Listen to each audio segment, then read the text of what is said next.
그때 헤롯 왕이 손을 들어 교회 중에서 몇 사람을 해하려 하여 요한의 형제 야고보를 칼로 죽이니 헤롯이 나를 택하여 왕복을 입고 단상에 앉아 백성에게 연설하니 백성들이 크게 부르되 이것은 신의 소리요 사람의 소리가 아니라 하거늘 헤롯이 영광을 하나님께로 돌리지 아니하므로 주의 사자가 고치니 벌레에게 먹혀 죽으니라.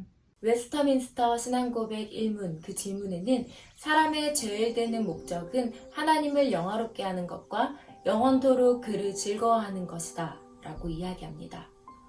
오늘 본문은 하나님께 영광을 돌리기보다는 자기 삶의 목적을 위하여 영광을 받다가 죽은 헤롯 아그리파 1세의 죽음을 볼 수 있습니다. 헤롯은 굉장히 정치적이며 자신의 인기를 얻기 위해서라면 어떤 일이든지 하는 사람이었습니다. 그는 유대인인 어머니와 에돔 사람인 아버지 사이에서 태어났기에 늘 본인이 정통 유대인이 아니다는 생각을 가지고 살았습니다.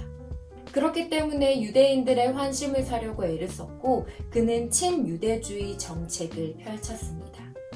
헤롯은 야고보 처형에 대한 유대인들의 긍정적인 반응을 보고 여세를 몰아 또 다른 제자인 베드로까지 잡아들였습니다. 그러나 베드로는 주의 사자의 도움으로 그날 밤 극적으로 감옥에서 풀려나게 됩니다. 인기를 얻고 싶었는데 그 계획은 무산되고 베드로를 지키던 군인들을 처형한 헤롯은 유대 지방을 떠나 가이사랴로 가게 되었습니다. 성경은 그곳에서 있었던 일을 전합니다. 장면은 헤롯과 두로 시돈 사람들 간의 갈등으로부터 시작됩니다. 두로와 시돈 사람들은 헤롯과 관계가 좋지 않았으나 그들은 필요한 식량을 얻기 위해 헤롯을 찾아가게 되고 애원을 하게 됩니다.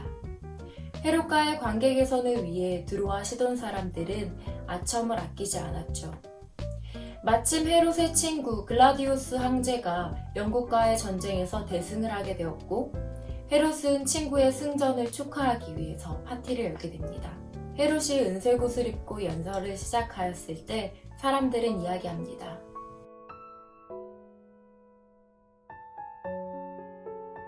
자신을 신으로까지 추앙하는 군중에게 둘러싸인 헤롯은 신이 되지 못하고 벌레에게 먹혀 죽음을 맞이했습니다.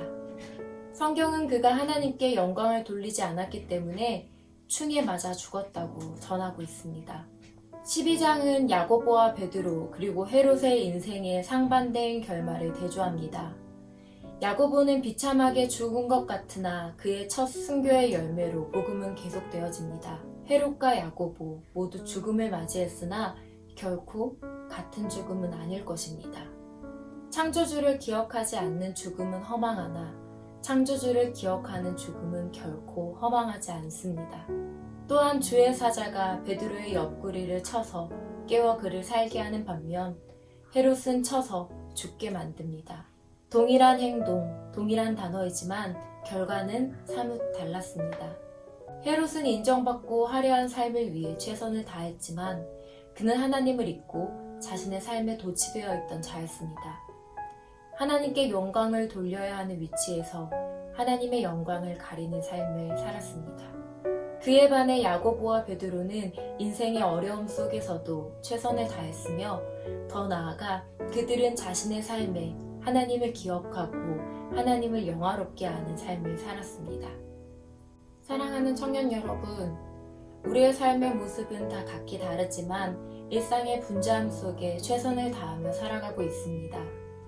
우리의 그런 분주한 일상 가운데 과연 나는 하나님을 잊고 살아가는지 아니면 분주함 속에서도 하나님을 잊지 않고 기억하며 하나님을 영화롭게 하는 삶을 살아가고 있는지 되돌아보는 하루 되길 소망합니다.